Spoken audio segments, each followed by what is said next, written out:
One of the popular conversations when you're doing an LS swap or even just a fuel tank swap where you want an in-tank pump is what brand of tank do I go with, what type of fuel pump, and what's the setup everybody's using. I want to show you two popular ones right here, right now, that I'm using in one in the 67 El Camino, which is this tank right here, which is a Tanks Inc. tank with an Aeromotive drop-in pump and a regular stock Spectra type tank with the Aeromotive Phantom drop-in unit. Now these are two separate types of systems, and I'm going to show you the differences in each and how each one kind of goes together, where the pump goes in the tank and how they control the fuel once it's in the tank. Plus, I'll show you the full install on this style Phantom drop-in unit, which is a really, really slick piece to turn a regular stock tank into an EFI type tank or a pump in tank type tank. So there's a couple of different things here with it. So I want to show you just the differences between the two and how they work, and I'll really define you which one's going to be better or which I feel is better for everyday type driving and aggressive type driving. Now let's first talk about the tank's EFI tank. If you see this black line that's on the top of the tank, it is the representation of where the basket is inside the tank that the fuel pump fits down into. Now the pump fits down into the corner. It's surrounded by a basket. I think it holds probably around a gallon, maybe a little bit more than a gallon of fuel in it that's supposed to isolate it at the pump. If you look at this tank, the Chevelle pump is in the front of the tank. So if you are driving aggressively, the pump, or excuse me, the fuel tends to push from the front to the back of the tank. As you drive hard, the fuel heads towards the back of the tank. And on this type of tank, people report that if they're running half a gallon of fuel or less, that they're starving the pump. Now, I have not run into this on this tank, but it is certainly very easy to see how this happens because there is no way for that fuel to hang in there. Any aggressive side-to-side driving, road racing, autocross, whatever, if you're running less than half of the tank, you run into a real potential of starving the tank of fuel. Or excuse me, starving the pump of fuel. So certainly it's something you have to be very, very cautious of if you're going to go to the drag strip. Hey, people tend to drop the fuel level down to save a little bit of weight and only run a couple of gallons of fuel in there at a time. In this type of setup, because of that hard launch on a car or acceleration down a drag strip, all the fuel naturally pushes to the back of the tank. So you are in a situation where you are going to potentially starve the pump of fuel. So let's take a look now at the Aeromotive drop-in system.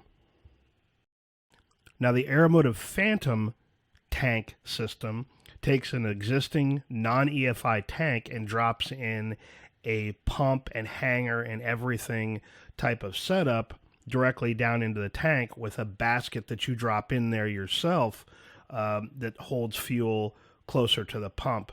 Now, this is what I prefer, and I'm going to show you step by step here with a little more detail on how this pump and setup goes into a factory non-EFI tank. So I'm going to show you roughly here how this goes together. By the way, all the tools that I used, the sizes on the bit and the hole saw, I'll leave down in the links below for you so you'll know what size everything is there. But really, your biggest concern here when you're first starting out is where to put the pump assembly. Now, I typically take a look at the hat size on the Aeromotive deal. That's the top piece. And if I can find a flat area or an area where you can get equally on the ridges of the tank so the compression gasket will have plenty of area to compress down and take up that space, then that's where you put it. On the Chevelle tank, luckily here at the end of the tank, closer back by the sending unit where the Tanks Inc. tank one goes, there's plenty of room, nice little flat area to do it. So you have to first drill out this hole for the whole assembly to drop down in there. The next step in that is what I've already done here is They give you a nice ring that's a template of where to install or how to drill all the holes for the C-ring that goes in there that holds the assembly and clamps everything down to the tank. So kind of a nice setup. All you have to do is get a couple started, and then I typically drop a bolt down in there just to keep the thing from rotating, and then you're just drilling the holes all the way around to get the all the holes you need for the mounting. Once you're done with all that, if the tank is dry on the inside, which it should be, certainly don't want to do this with any fuel fumes in there, gas fumes. Do whatever you have to do. If it's a used tank and you have to fill it full of water to do this, do it. You don't want electricity and the spark from the drill or anything around any gas fumes, that's for sure.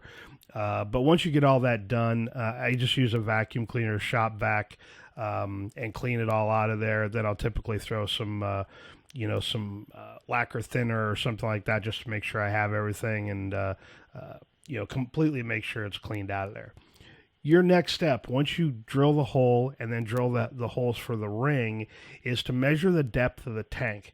Now, Aeromotive will tell you in their basic kit, I think it's from like 7 or 5.5 inches. I think it is 5.5 all the way up to like 12 or 14 or something like that. And then they've got an extended kit where if you got a super deep tank, like on a station wagon or a pickup truck, where the tank is very deep, where you have a longer hanger unit and a deeper basket.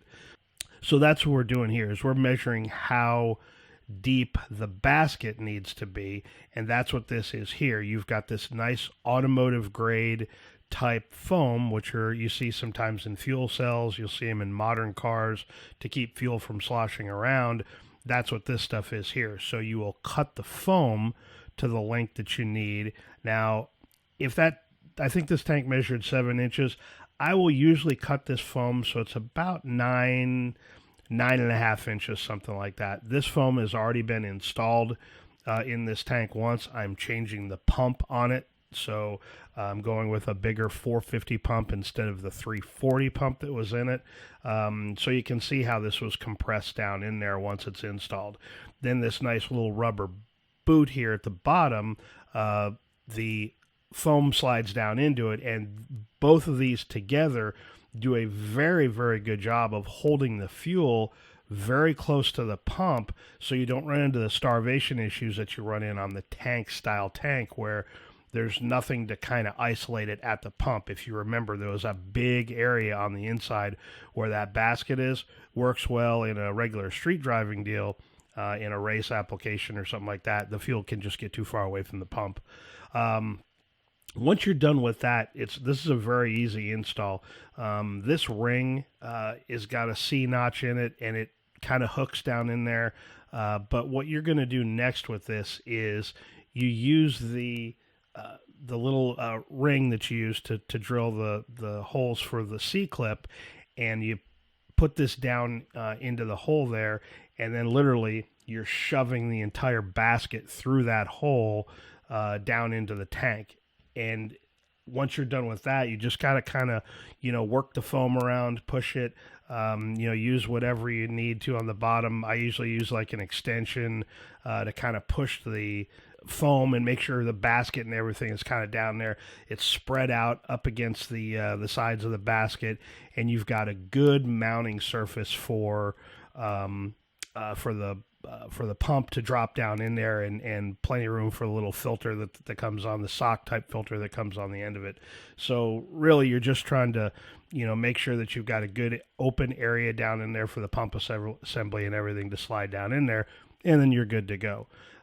So here's what it kind of looks like with that little ring, C-ring installed. It's a little bit of a fight, but you're just fighting the foam that's in there, so it's not that big of a deal.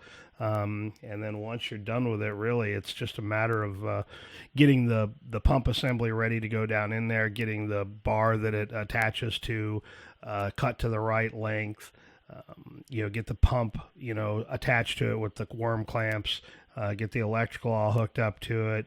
And then, like I said, there's a little sock that goes on the end of it here that attaches to it. That's just kind of a pre-filter to kind of keep any of the big junk out of the tank out of it. So certainly you can't, you're not doing bad to have as many filters in the system as possible, as long as it doesn't drop fuel pressure or restrict it or whatever.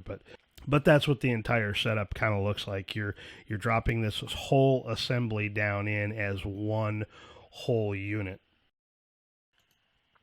Now, once you get the tank or the pump assembly all assembled together, then this automotive grade gasket that goes between the hat and the tank, it's a compression type gasket, so it's kind of a foam thick deal.